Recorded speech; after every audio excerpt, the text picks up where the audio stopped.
Everybody. Welcome to our first video of A Landscaper's Life.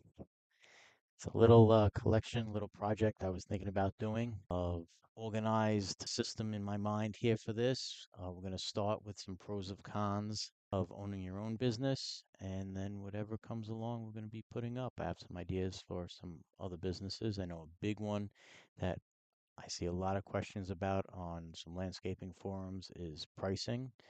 We're going to discuss pricing in a video, and then there may be other videos on how to repair certain pieces of equipment, pretty much whatever we think is of value at that time. All right, so we're going to start with pros and cons of owning your own business. And we're going to start with the pro because we want to start positively. So the first pro we have for you is we all start businesses in hopes of making decent money, right? That's the whole point of starting the business. We want to make money. Let's not make bones about it. Sometimes there's people out there, oh, you're making money? That's a horrible thing these days. No, it's a great thing. Don't be ashamed. Everything you do in your business is in hopes of making money. I mean, there'll be sub things you do that all lead to running a proper business, profitable business, so you can make money. All right. We're going to go over to a con.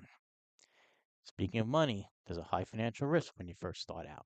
You have to have money to make money. Certain businesses, you need less money. Landscaping, service businesses like that, you don't need an awful lot of money to start out. For example, in a landscaping business or something similar, a cleaning business, let's say, you need a vehicle, a truck, equipment, supplies, insurance. Um, you're going to need advertising. I mean, advertising you do need, but you don't have to have that when you first start out. There's other ways of doing it. If you have customers already, you can get out there and do word of mouth. But you do want to do some advertising typically. Now, you're starting a business, unless you have preset customers, you got to go out there and be ready to go. So whatever you invest in your business is at risk because you don't know how much business you're going to get. Hopefully, you'll get enough to make it worth it. We're going to move on to another con. Okay. Operating your own business can be an overwhelming experience. There's a lot involved and it's all on you. Now, when I say it's all on you, you may have workers, but ultimately it comes down to you. You're responsible for everything. You need to know how to do the work. You need to know how to handle the accounting side of it, or at least the record keeping side of it. You need to be on top of everything involved in your business. And typically when you're starting out, it's not a lot, so you got to do a lot yourself because you're trying to keep your expenses down. You don't want to hire guys to do everything because you're going to run out of money if you're paying people to do everything and you don't have enough business. So at the beginning, it's a lot. You just have to be prepared for that. Now we'll go back to another pro. Operating your own business can be a very personal and rewarding endeavor, financially and personally rewarding. Um, yeah, that's a little awkward verbiage there, but basically we're saying yes, it can be a very rewarding thing to do. You can make a lot of money potentially, and you feel good. You feel good that you're running your own show. You are here, the driving force behind this business. And there are times you're going to sit back and you're going to look at what you've built and look at what you've done, and it makes you feel good about what you've got done so far. So that's definitely beyond the financial part, beyond the money you're making. There is definitely a sense of pride in building a successful business. Another con is you can't pass along the problems to somebody else. Okay, you're going to come across problems. And when you're working for somebody else, typically you say, hey, go to your boss, your manager, the owner, whatever, say, look, we got this problem. What do you want to do? You're that guy now. That problem's yours. You have to own that problem. You have to figure that problem out. And a lot of times you'll have employees, their problems become your problems. Yes, it's their problem. But if their problem is preventing them from doing their job and helping you get your work done, then their problems become your problems as well. Let's go back to a pro. Another positive. Your income isn't determined by somebody above you. You don't have a boss that's going to say, okay, I'm going to pay you X amount per hour, or this is your salary, and this will be your bonus. Your income is determined by how well you run your business, how hard you work in your business, and how smartly you operate your business. You can work hard as can be in there, but if you're not operating it smartly, you're going to limit yourself on what you can do. But if you do everything well, there's no limit to what you can make typically. Con, it can dominate your life if you let it. When you're running your own business, it's on your mind all the time. Even when you're off, you often find yourself thinking about it. You're going to sleep, you're thinking about it. You wake up in the middle of the night thinking about it. It's with you a lot. You have to learn to separate work from free time. You have to have time for your family and you have to have time for yourself. Now, when I say that, it's easier said than done because a lot of times when I'm doing things with my family or I'm doing things for myself, you're still thinking about work. It depends on your personality. If you can totally drop it from your mind at times and just feel free of it, kudos to you. I haven't been able to find that spot in my life yet, but just understand it's going to be with you all the time. How hard and how smart you work determines how far you will go. We kind of touched base on this in the last point. How hard you work, how smart you work determines how far you will go. Okay? Kind of says it exactly like it is. The con, you're never off, even when you're not working there with you. Even if you're on vacation, the business is operating, you're thinking about it. Again, that goes back to the previous point we just made on the cons. It can dominate your life. You're on vacation, business is running, you have workers, you have a manager, you have people you can trust to still do the work when you're not there. You're on vacation, but you're still wondering what's happening. What if this goes wrong? What if that goes wrong? What am I going to do? I'm 2,000 miles away and something happens. I'm not there to fix it. That's a tough one. It takes a lot to get over that. But in time, you get used to owning a business, get used to running it. It's probably not going to go away, but you will get a little more used to it, I'll say. You may not earn and be as successful as you hope to be. There are plenty of businesses that aren't Bill Gates. They aren't Bruce Springsteen. Yeah, I would consider him a business, but it takes time. It takes a lot of time. You may jump out of the gate and do very well. You may struggle a little bit there at the beginning, but you have to understand it does take time.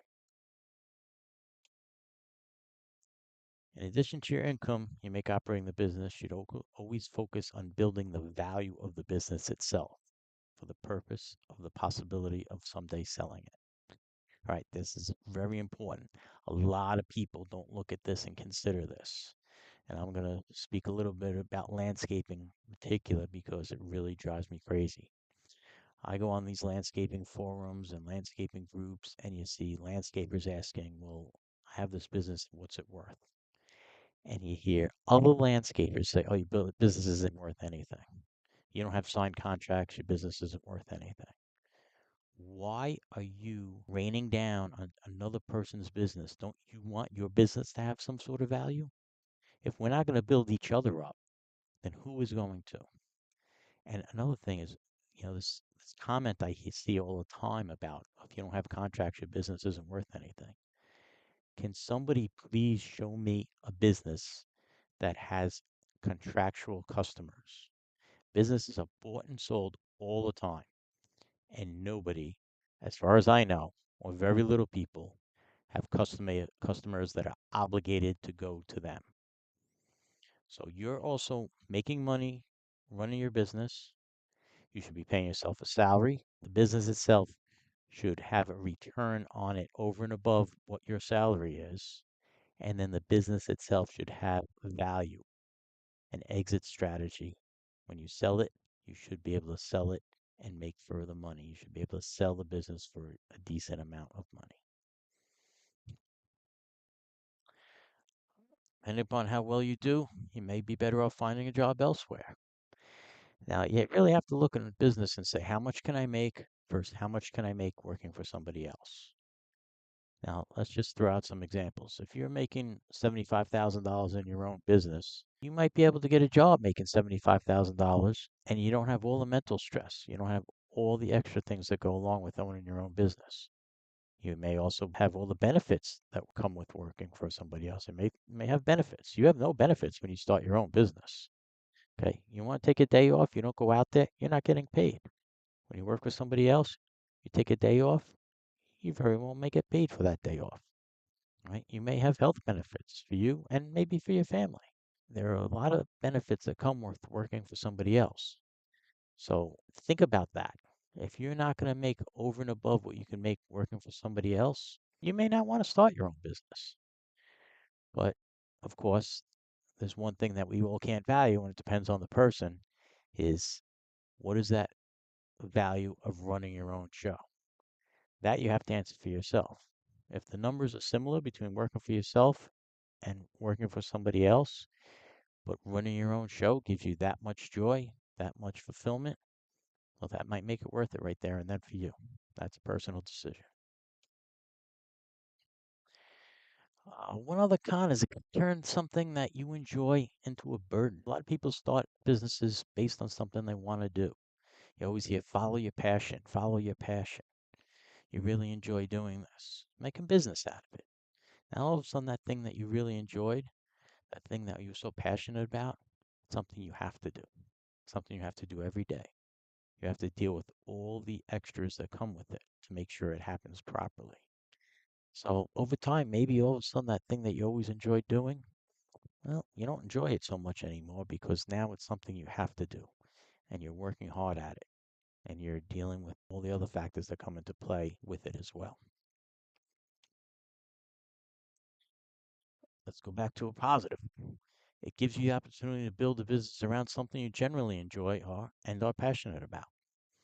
Okay, that's the other side of the coin. You get to be around what you enjoy all the time.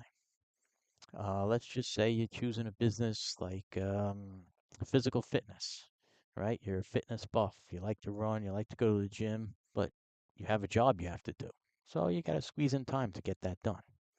Now, all of a sudden, instead of being at the gym for only an hour, you're there for as long as you want. You own the gym. Okay. You're watching, you're part of the whole community, and you get to enjoy and be part of that on a regular basis. So if you can really make it work and you are passionate about something, that's something else that give you a lot of enjoyment in addition to just making money. Stress. Running your own business brings a lot of stress. Now, again, this is also a personal thing. It all depends on your personality, but you get pulled in all different directions. Everybody wants a piece of you. Your employees, your customers, your insurance company, your landlord, you know, there's always somebody to answer to. And sometimes it all comes at once and there's nothing you can do to avoid that. So there is a lot of stress involved and planning is the key to try and minimize your stress. You got to plan everything out, know what's going on, and organize things to minimize the crazy times. Now we're going to talk a little bit about some of the necessities of running a business. You have to be capable and knowledgeable to fill many different roles, not just the expertise in the service you're providing. All right, so let's just say you know landscaping very well, or you know the cleaning business very well. That's great, but you know how to make money out of it. I see a lot of people who work in landscaping. Oh, I can do this. I buy a truck, some equipment, I'm in business. They go out and they can plant shrubs, they can cut grass, they can put in pavers, they can do all those things, but they don't know how to make money out of it. You have to know how to make money. You have to know how much to charge. You have to know how to operate in a profitable manner. And it's very different than just doing the work. So you have to know a lot more than just the expertise of the business. You have to have enough money to start the business. We touched on that earlier. How much that is depends on the business, but you have to do your homework and make sure you have enough money. And a lot of people recommend you need 6 months of expenses ahead of time as a nice cushion to make sure you're going to have enough money to start the business. All right. And going back to the previous point, also, in addition to knowing how to make money providing the service, you also have to know bookkeeping, like what you need to do with bookkeeping. You need to know when your taxes are due. I mean, there's all different things that come across running a business that is above and beyond just the actual work of the business. You need a good support staff. That could be employees, that could be your family, encouraging you and understanding when you're gone from 6 in the morning till 9 o'clock at night or whatever it may be. You need people behind you that can help you in many different ways. You need an accountant. You got to find somebody who knows what they're doing with your books and can offer you advice. Because the business side of it, like I said, a lot of people have the expertise in the field, but they don't know the business side. They don't know the accounting side. The business side is still different than the accounting side. I mean, you could do a business and know how to get the truck or buy the equipment and do the work and run your numbers and have management experience running the business, but taxes and accounting are still different. They're going to be bills that come due, taxes that come due before you might even have any money coming in. You have to have an accountant to advise you and let you know about all that. You have to have a willingness to work hard and put in long hours. That's just a given. What those hours are, who knows? They could be 6 in the morning till 10 o'clock at night. They could be more than that. They could be less than that. Depends on how much business you have. But when you're not actually doing the work, you're working on your business. It's a huge saying out there. You can't only just work in your business, you have to work on your business. You got to give yourself time to work on your business, to plan it, to see how it's going to run and operate it. And you have to have patience. Okay? It's not going to happen overnight. You run into a lot of pitfalls when you first start. Oh, I didn't think about this. Oh, I didn't think about that. I didn't expect this. I didn't expect that. If you have a good plan, you're in a good business, you know what you're doing, you're a good guy, you're fair, you're honest, or girl, you have to have patience. Give it some time and work at it. And maybe you want to give yourself, set up a time slot ahead of time. Look, I'm going to give this business 2 years, see how I do. It depends on your situation, but understand it probably isn't going to happen overnight. You have to have some patience. And you can't be thin-skinned. You're gonna have a lot of people telling you a lot of different things. You might have customers yelling at you, "Oh, you messed this up. You don't know what you're doing. This, that, blah, blah, blah." You might have employees that look at you sideways over some of the things you do. Yeah, family may look at you sideways over some of the things you do. You just have to have faith in yourself. Let it roll off, and you just keep going. Next thing, you might need some real estate. Depend upon the business again. Do you need an office? If you're a contractor, do you need a yard, a shop? How are you going to pay for that? What's it going to take? You're going to buy it. You're going to rent it. You have a deposit up front. You have to sign a lease. Who's responsible for the utilities, the heat, the water, the electric? You have to know all that. So you have to think about that as well. So that's the end of our first video. Hopefully gave you some basics on just things to think about as you're thinking about getting into your own business. It can be a very rewarding thing to do, but it's not all positive. You look at people and like, wow, they own their own business. Look at them, they're rolling in money. That's not always the case. There's plenty of businesses that are out there, they're working and they're making a living. That's good. And there's other businesses that are struggling. But if you think about everything, you plan it out, and you see how you go, you can do well. It's all up to you. Thank you very much for listening. I hope you enjoyed our introductory video, and we will be coming back with some more. I don't know exactly when, but we will be coming back with some more. Any questions, you can put them in the comments. I'll do my best to respond. Thank you.